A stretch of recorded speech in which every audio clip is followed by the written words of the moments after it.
पुणी इस्कन मनमानी आसंता 23 तारीख रविवार दिन आयोजित होगाक जाउछि अदिनिया रथयात्रा।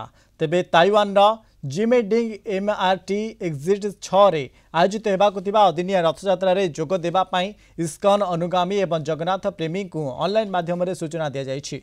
एही अवसर में सांस्कृतिक कीर्तन जोग सह अन्य कार्यक्रम हेबो। तेबे एही घटना को नहीं पुरी रे तीव्र प्रतिक्रिया प्रकाश पाइछि। इस्कन अपरी बारंबार नियम बाहर कार्य करुथिबारु जगन्नाथ प्रेमी सेवायत मानक मध्य क्षोभ प्रकाश पाइछि।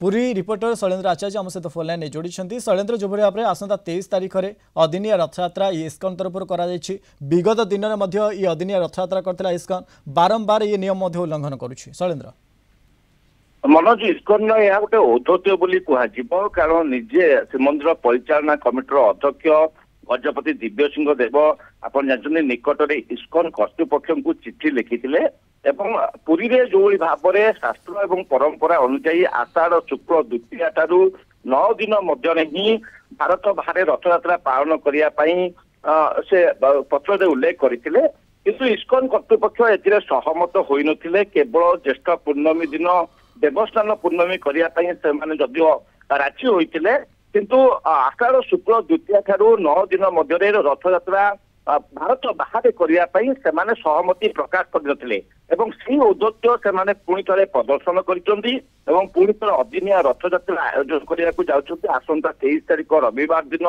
ताइवान जो जिमेंडिंग एमआरटी रही से अदिनिया रथयात्रा आयोजित होगाक जाऊँगी।